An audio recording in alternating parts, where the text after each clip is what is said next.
Yo guys, what's going on? I'm Tim Kelly. Welcome to the 2013 edition, season premiere edition of The Cycle, brought to you by the Real Sports Talk Network. The Cycle is your home for weekly baseball recaps, analysis, pretty much everything that goes on in the week of baseball. We're going to be discussing it on this show right here. And what we're going to be doing here is basically breaking down some of the big players, some of the big teams, what they did this week, some of the MVPs of the week. We'll each give you our MVP of the week, and some of the big MLB storylines going on each week. We will have numerous different MLB people rotating in throughout this year. The three people we have on today are going to be three of the people that are going to be on here a lot of the times. We're also going to be having guys like Kevin McAlpin of the Braves Radio Network, who we had on a couple years ago. Kevin will join us sometimes. We'll have other people coming on with us as well, hopefully some players, some different beat reporters, and things of that nature. So we're going to be having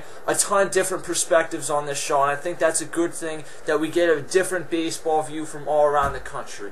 Tonight, the esteemed MLB panel features Justin Godsey of HeatWave.com, which is the Arizona fan-sided affiliate. So Justin not only has the connections out in the West Coast in terms of California, because he's a Giants fan, but he also does work in the Arizona area. So Justin has the connections through HeatWave.com.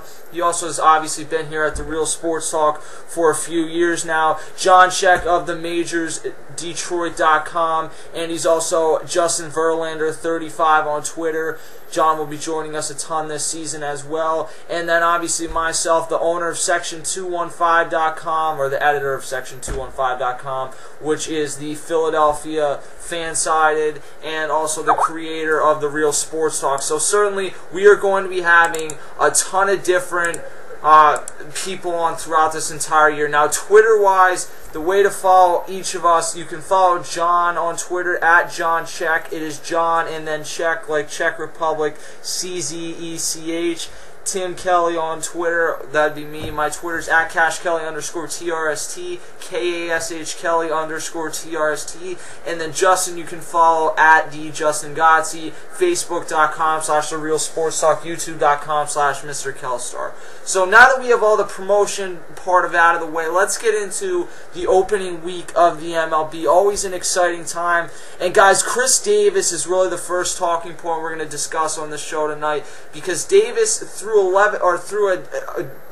games so far, Chris Davis is hitting at a 600 clip with 4 home runs and 16 RBIs. He had a pretty productive season for the Orioles last year, John, but he appears to be on an even better pace this season. You know, you're absolutely right. I had a lot of doubt about Chris Davis coming into this season. I thought last year was a huge fluke for him. But he's shutting me up right away, putting up big numbers when it counts. He hit a 3-run shot in the Rays' opening game of the season to put him ahead. And ever since then, he's just been cranking the ball, and he's been looking awesome at the plate.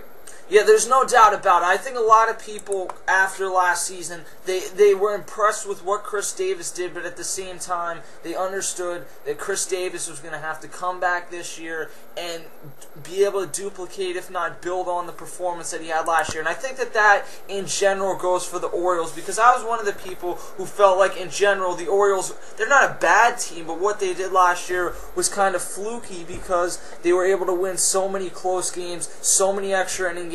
They had so many things go right for them, and so far they're off to a 3-1 start. Chris Davis looks tremendous, and Justin, they look like they're for real again. I know it's early, but they look pretty solid out of the gate. Oh, absolutely. Chris Davis has been really phenomenal. John, I'm going to have to correct you. I think this is the best Chris Davis we have ever seen. We saw him in Texas in, early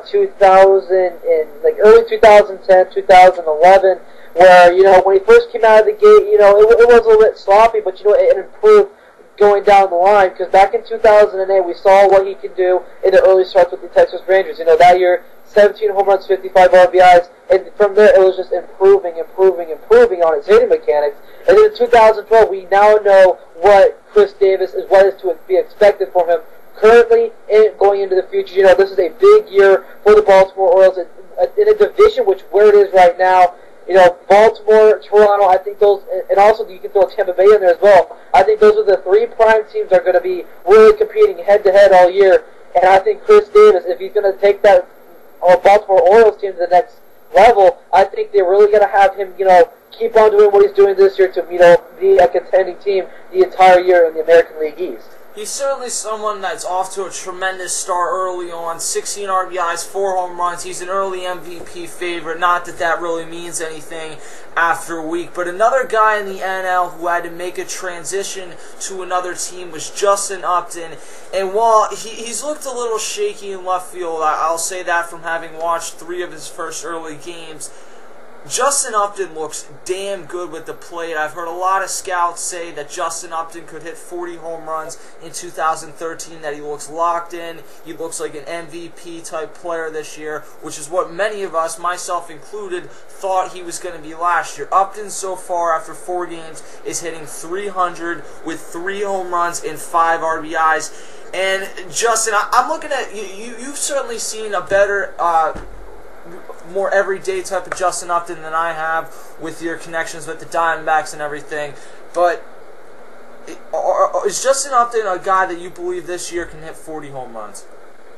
Absolutely not. I do not see it. I think when you look at Justin Upton, he's playing left field, which is complete first in his career because, over in right field in Arizona, Uptown, I've seen that first and I sat in Uptown, most of all my time in Arizona. I think that's the greatest place to be, the best seats in the house in my book. But, you know what, I also do not think that Justin Upton has the mechanics to go out there and hit 40 home runs, even his entire MLB career, to be honest with you. He's gotten close, and that was in 2011. He's going to shine you with, great defensive abilities. And left field is actually a whole new area for him. And he's really playing damn good in defensive baseball as well for the Braves. So it's actually going to be really great for Upton over in left field with his brother playing in center. But is he going to hit 40 home runs a year this year? Absolutely not. I could see about 26, 27, maybe even 30. A recap from what we saw in 2011, but honestly, I do not see him any time about his entire career hitting 40 and above home runs. And Justin, before we get to John's thoughts on this, I think he might have the ability to do it, but the fact that he's now moved into Turner Field, which is not a hitter-friendly park, as much as the raw powers we saw, and I saw him the other night hit one to right center, that was one of the best swings off Roy Halladay that I've seen in a long time. Justin Upton does look locked in early on, but I'm going to say he hits about 33 home runs. He's in a lineup that is going to go through some very good times because they have so much power with Ugla. They don't have McCann back yet. Freddie Freeman looks like a stud early on. And it's a very good Braves team, but they also do have a ton of guys that will strike out a lot. And I think there's going to be times as a lineup where this team is going to struggle. So I think Justin Upton hits about 33, 34 home runs. Maybe he reaches 35. John, do you think any differently on that? Well, I agree with both you guys completely, 100%. He definitely has the ability to go hit 40 home runs, but I agree with Justin that he won't do it because, like you said, he's moving from Turner Field, moving from Chase Field to Turner Field, and, Chase Field's a lot easier to hit bombs in. And Turner Field, it's a very unforgiving ballpark. And right now, I think him playing with his brother, that's helping him a little bit. And you got to think, if you look at Justin Upton's career home-road splits, he's always done well when he's under the home lights. So I'm waiting to see what he's going to do when he's on the road for the first time and how much he stays locked in. I agree with you. I think he hits like anywhere from 29 to 33 home runs, somewhere in there. But he's definitely seen the ball well. And playing left field is just going to be an adjustment period for him. I think he'll adjust to it and he'll do well in left for him. But I definitely agree. He's got the potential to do it, but he won't because he's playing in a new ballpark that's not nearly as hitter-friendly.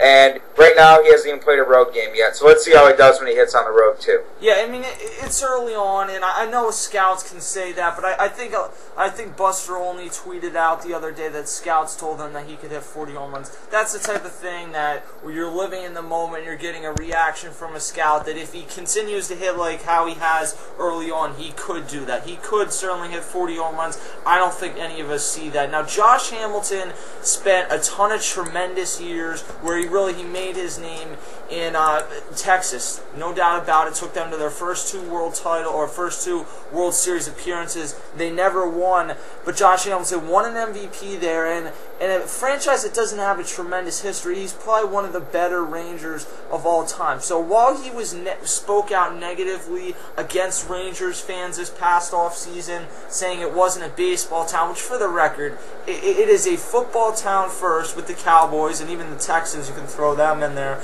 at this point. And then you also get the Dallas Mavericks with Mark Cuban's influence and Dirk Nowitzki having been there. They're only 2 years removed from an NBA title. I think that baseball does come third. As John and I were talking about off air, they certainly have showed up there, but I think in general Josh Hamilton was on the right track by saying that this is not a baseball town. At the same time, when they booed Josh Hamilton today, it was not a move that I agreed with, because while he ended up with a division rival in the Angels, the Rangers really never made a great attempt to bring Josh Hamilton back. I think that they had concerns about his long-term health, about his long-term just mentality, and whether he would be able to stay focused, not relapse, anything like that. And ultimately, John Daniels, Nolan Ryan, and everyone decided that we're not going to necessarily not try and re-sign him. They still remained in contact with him, but they were never aggressively trying to bring him back. So I had no problem with him going to the Angels. When Josh Hamilton walks up today and gets booed, that is something that I truly did have a problem with. And I understand that a lot of the fans were booing based off of the comments he made. But John, I really look at those comments and I say, they're stupid, and if I was a fan of that team, it would piss me off. But Josh Hamilton, if I was a Texas Rangers fan, I'd have nothing but great memories of the times that Josh Hamilton has been there, because while he was never a great performer in the playoffs, he won an MVP, and he was a stud for them, provided some tremendous moments to help to take them to two World Series appearances, which is just something that the Rangers fans have never seen, and I could not bring myself to boo him if I was a Rangers fan, regardless of the comments. Well, you're absolutely right. You know, he pretty much put that franchise on the map in the last few years, hitter-wise. He's definitely one of their best hitters of all time, you know, franchise. Yeah. You know, and for the fans to boo him, you know, you got to still see some of their anger there, you know, going to a divisional rival and not leaving exactly on the greatest terms, too, with those comments about them not being a baseball town. But I completely agree. You're going to get that kind of reaction, you know, mixed reaction, the boos and the cheers, no matter who it is, if there's like a big-name player going to a rival team. But I completely agree. If I was a Rangers fan, I wouldn't have booed him, because he did a hell of a lot for that franchise. And for them to act like just because of his comments, what he said, he didn't truly love playing there, and he didn't do a lot for that franchise, is a crock. And, you know, I completely agree. I wouldn't have booed him either. And even if he didn't love his time playing there, look at what Josh Hamilton was able to do. I understand it wasn't perfect. It was always a distraction with, you can't have champagne in the dugout. Josh Hamilton had a relapse prior to the 2012 season. He had injuries. He was not really the most consistent star that we've seen. He goes through slumps. I understand that Josh Hamilton is not the perfect player, but the bottom line is he was someone that won an MVP and did a ton there. And Justin, I don't agree with the booing, much like I didn't agree with Astros fans booing Lance Berkman the other night. You know what? With Josh Hamilton, I agree. I have to go with the fans on this one. I think that Josh Hamilton really took it out for him. If he didn't enjoy his time being there, why did this guy go to the front office and demand a trade? I mean, be a man, go to the front office and be like, okay, you don't like your time here, go ask for a trade. Something has got to work out. But you know what? You stood there and played in the outfield, and then you end up, you played well. I'll give him where credit is due. Josh Hamilton, the comments that he made, is absolute bullshit. I think that is completely wrong in his book. What he did there was great, but what the Rangers did for him was even more. Yeah. But to go out there and say it's a football town, that is complete crap, and he doesn't even regret it. That just really ups the scale. When it came to Lance Berkman, Tim, I don't mean to go off subject with Josh Hamilton. The reason why Astros fans really boo Lance Berkman is because the reason why he did so, or the fan did so, is because he's wearing the opposing jersey. Yeah, but he's one of the best, if not the best Astros that's ever lived. I didn't get that, and again, let's not even get sidetracked on that. Moving back to Josh Hamilton,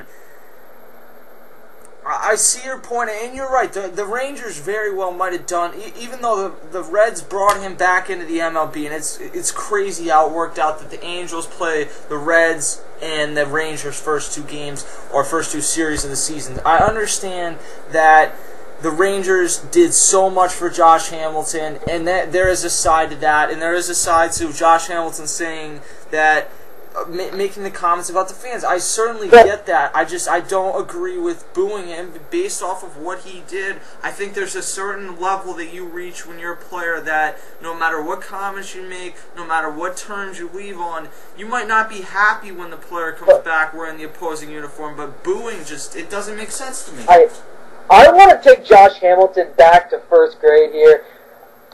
So on a fan-wise, if you have nothing really nice to say about anybody, don't say anything at all, okay?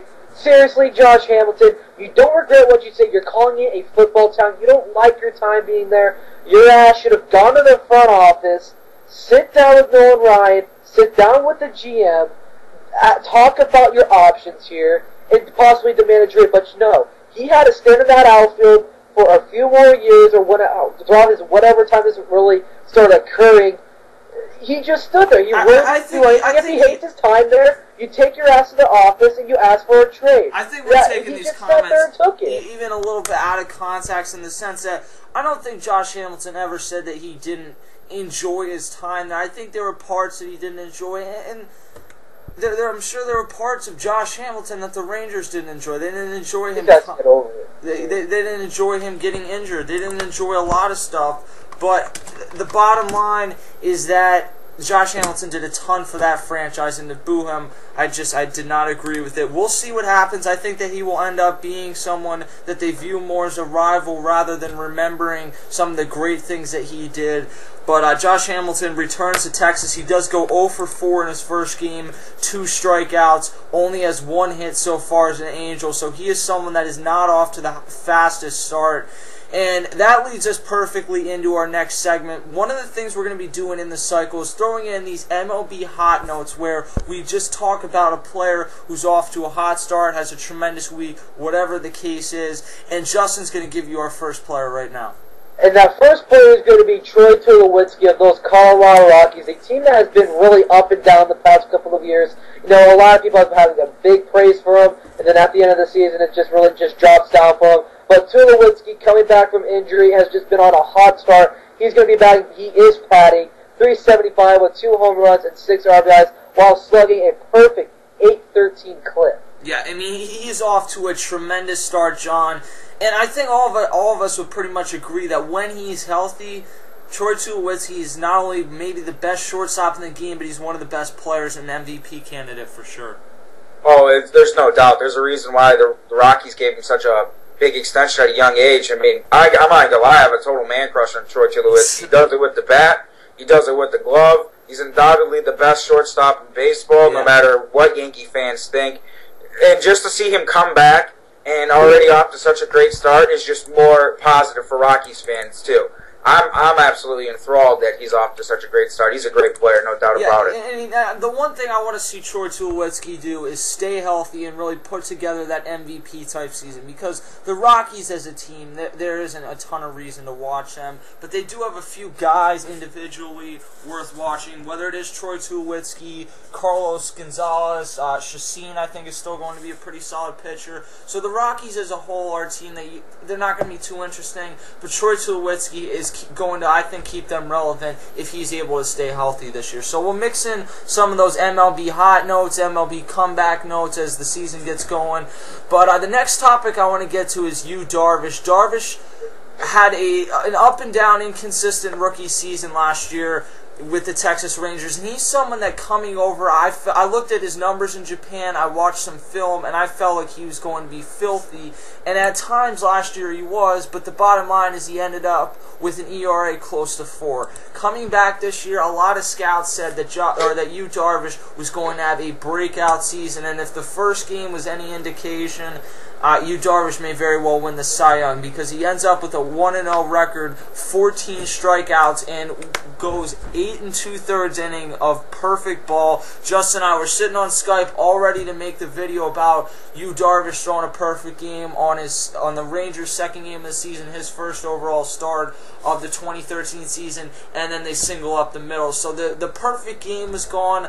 But Justin, I think the way that we're looking at it right now, Yu Darvish looked ridiculously good. 14 strikeouts. He has a 1-0 record already. And Matt Harrison didn't look all that impressive in his first start, so Yu Darvish may very well end up being the ace of this team. Oh, absolutely. You know, Matt Harrison, don't count him out as well, but when it goes to Yu Darvish, personally, I wasn't the biggest fan of him. And coming over to the MLB, I thought he was going to have struggles his first year. We did see that. But you know what? Going into the first game of the 2013 year for him, he really stepped up. Even though it was against the Astros, a team that does have some struggles in their batting order. You know, I'm going to give credit where credit is due. You know, big ups to Yu Darvish, but you know what? I was really disappointed that he did not get it. I was really praising that he would go out there and get it. So, but when Wilkin Ramirez, I think his name is, it would really crush, Texas Rangers fans who were at that ballpark. And it was just a very down time for them when it came to that, almost an out to get that, and all those dreams just go away right there for getting that perfect game. Yeah, I mean, it sucks. It's a minor setback, and I think the bottom line is that originally Texas Rangers fans will look at that and they'll say that it was disappointing that he didn't get that perfect game, but it may end up being that Yu Darvish was beginning a tremendous season. And John, looking at Yu Darvish, what numbers do you see out of him this year? I definitely see a better ERA from him, not going to be 4 this year. What I was most impressed by him, when he first came over last year, I didn't like the fact that he threw 7 pitches. I mean, he had the split, he had the change, he had the curve, he had the fastball, and I just didn't like that he had so many pitches in his repertoire, but he couldn't command many of them for strikes. There was a lot about him last year. Is he pitching out of the windup? Is he pitching out of the stretch? What's he going to throw consistently wise? And I remember his first start last year, he got absolutely hit up by the Mariners, even though he got a win. This game, his fastball command was superb. He was throwing all his breaking pitches for strikes, and he looked awesome. So he's definitely going to have a lot better year this year than he did last year, for sure. Yeah, I think he will. I think some people saying that he'll win a Cy Young, I'd be hesitant to say that, although, again, if he pitches how he did the first game, I may end up being wrong. But Yu Darvish is someone that I think we look to have a breakout season in 2013. What exactly those breakout numbers end up being, that's a wait-and-see type of deal. John, let's get an MLB comeback player watch. MLB comeback player watch this week is going to be none other than the greatest closer of all time, Mariano Rivera. This week he notched his 609th save, I believe it was, against the Boston Red Sox. He looked pretty okay in his first outing of the year. He gave up 1 run against the Red Sox, and so far his velocity was still sitting from 89 to 91, and his cutter was really sharp looking. It almost had like a slider bite too. It was so sharp looking, but he looked great, and it looks like the Yankees are going to have at least one bright spot this season with Mo locking down ball games in the 9th. Yeah, I mean, all the injuries they have with Curtis Granderson, Alex Rodriguez, Derek Jeter, you go down the list, Mark Teixeira.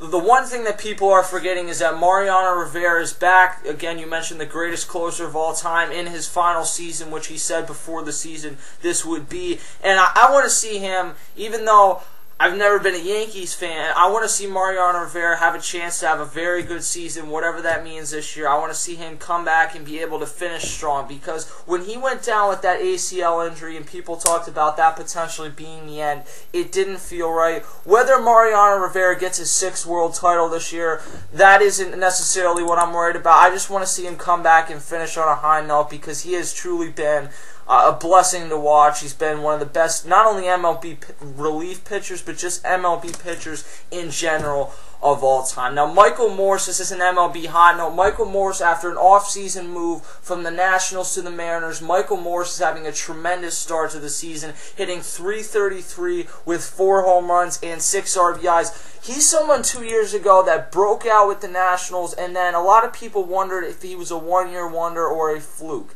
comes back last year, played pretty well in the limited time he played, but injuries cost him. And then Bryce Harper coming up in the Nationals, adding Denard Span, really made him the odd man out in Washington. They were able to keep Adam LaRoche over at first, so they did not have a spot for Michael Morse. They trade him to the Mariners, who, with the addition of Morales, hopefully the evolution of Ackley and Montero, all of a sudden the Mariners have a decent young lineup. I think Michael Morse is really someone that enough teams did not look at this past offseason, because he's going to have a very good 2013 season. Well, no doubt about it. I think Mariners fans are confused what this is, because they've never seen a player like this hit home runs since the early 2000s. Yeah. I mean, this guy, he had 9 home runs in spring, and now he's coming over, and he's already got 4 home runs at the start of the season. And there was a lot of questions about, how's Mike Morse's power going to be affected by Safeco, because that's not the greatest home run hitting ballpark, even though they did pull the fences in. But I watched a game last year of Michael Morse when he was still in National, and he hit the longest home run in Nationals Park in history of it. And, I mean, this thing was a left center gap shot, just straight riser. And I knew after watching that game, and plus his 2011, and it don't matter what park this guy's hitting in. I mean, he is making Oakland Coliseum look small right off the bat in his first few games of the year. And no doubt about it, the Mariners did the right thing. They got this guy back because he was a previous minor league player of theirs. And it's going to definitely be a new-look offense for the Mariners. The Mariners fans have to be happy because they've had the hardest time scoring runs over the last few years. And you get a guy that's already cranking out 4 home runs, and he's putting up consistent numbers. And you got Kendrys Morales, who had a good year last year. He had 20-some homers. And then to put around also those young guys, it's definitely been a great move. And I like Michael Morse a lot. I'm a big fan of him. Yeah, me as well. And he's hitting .375 already. He has 6 total RBIs. He hit 31 home runs in 2011. That was the breakout year in 146 games. Last year was limited to just over 100 games. Over the course of this year, John, over under 30 home runs. No doubt about it, over for this guy. They pulled the fences in at Safeco. And with this guy's power, there's no doubt about it. He gets notches 30 again. No doubt about it. Yeah, and I agree. Assuming that he is able to stay healthy, I look at Michael Morse and believe that he is someone that, again, a lot of teams could have used him. Imagine if the Yankees had all the injuries that they had.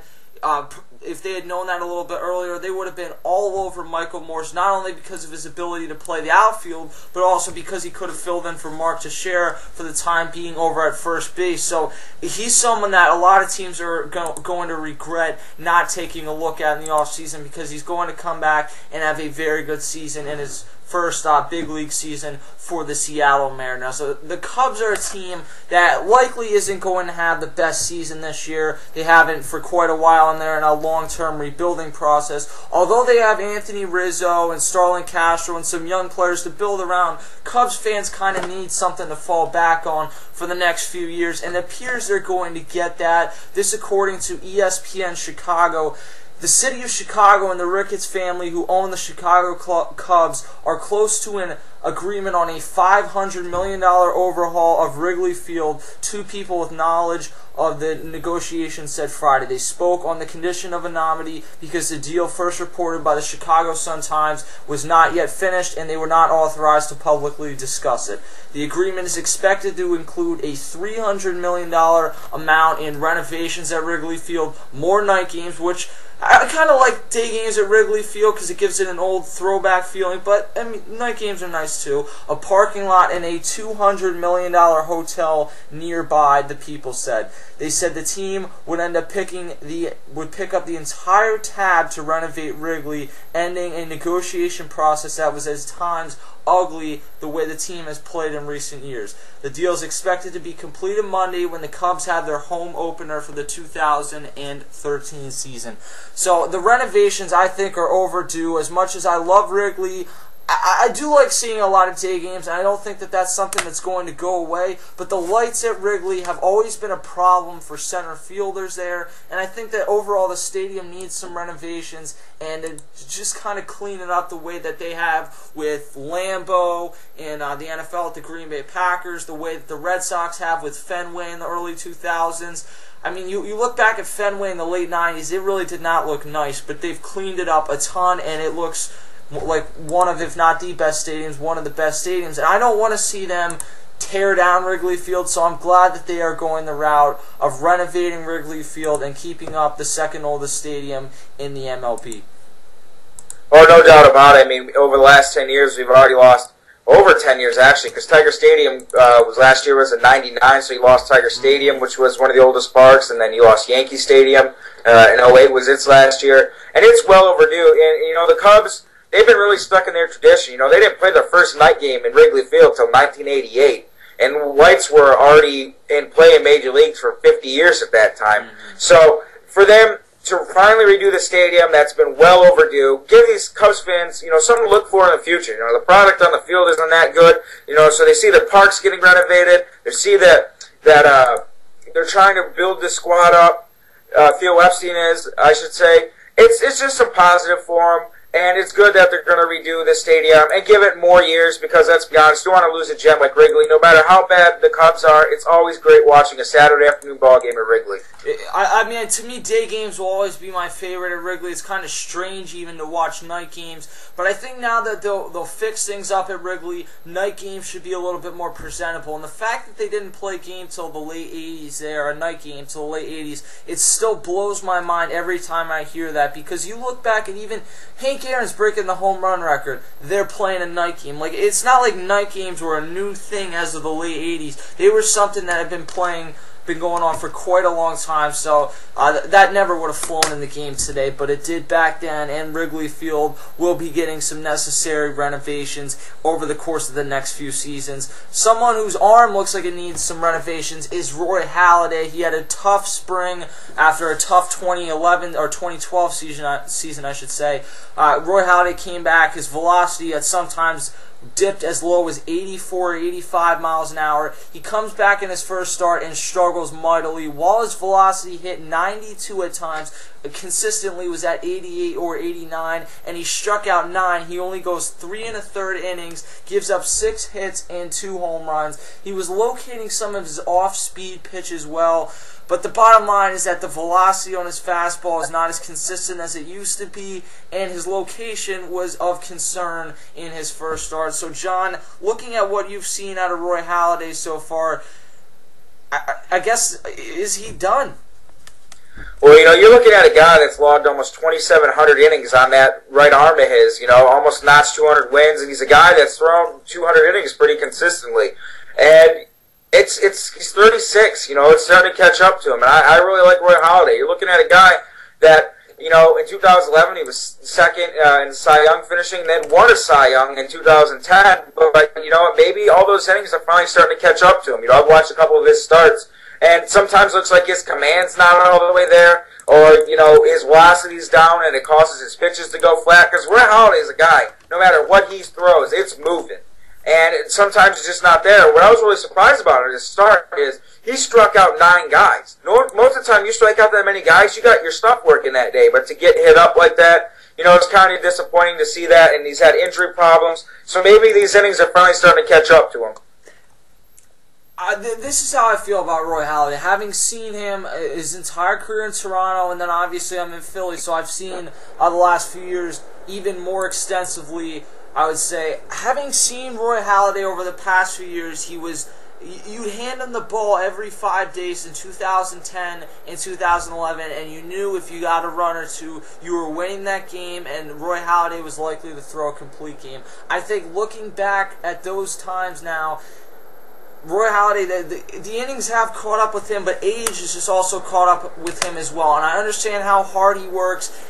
That's not good enough. Working hard doesn't bring velocity back to the level that Roy Halladay expected it to come back, and that is his fault this offseason for thinking that he could work hard enough and things would just go back to how they were.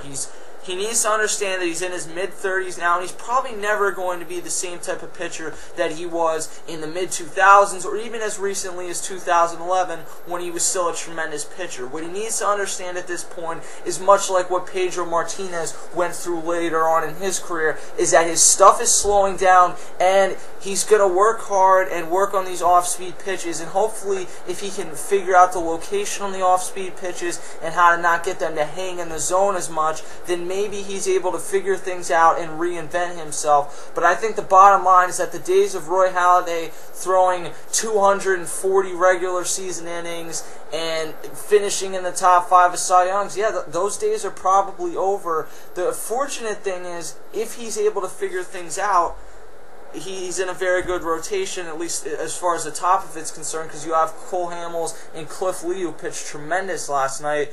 But Roy Halladay is in a contract year in 2013, and my guess with Roy Halladay is that he ends up in another uniform and trying to figure it out next year, John. Well, he definitely won't get another $20 million contract, No. Especially if he has injury problems again this year, and he doesn't post even anything close to 2011 or 2010. But what you got to remember is I don't really care that his velocity is not hitting 90s all the time. It's all about movement with Roy Halladay. If he's if this stuff is not breaking and it's not constantly moving, he's going to get hit up. That's all there is to it, because he hasn't been a guy for a while that's relied on velocity really ever. So if this stuff is flattening out and he's not throwing it consistently for strikes, it's just done. He's not going to have a good year again.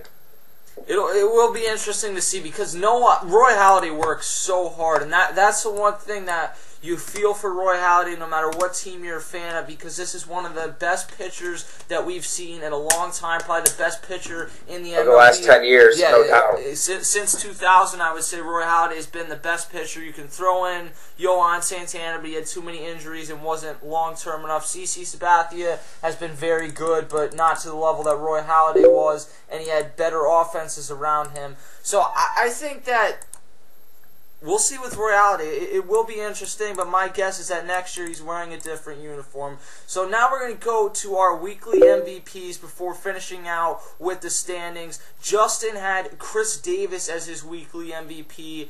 John, who are you looking at as your weekly MVP? I got to go with you, Darvish. You nearly throw a perfect game. You strike out 14 Astros, even though that's going to happen to the Astros a lot this year. No doubt he's my MVP this week. I am going to go with Troy Tulowitzki. I think a tremendous first week should propel him to a very good season. Now, one final thing we want to do in each of these videos is run down the standings and kind of give you an update of where things are. This week, it's not going to be as extensive because we're only talking about teams having played 3 or 4 games tops. So reading into it at this point it's a little stupid in my mind. So the American League East, the Orioles are leading at 3-1, Red Sox at 2-1.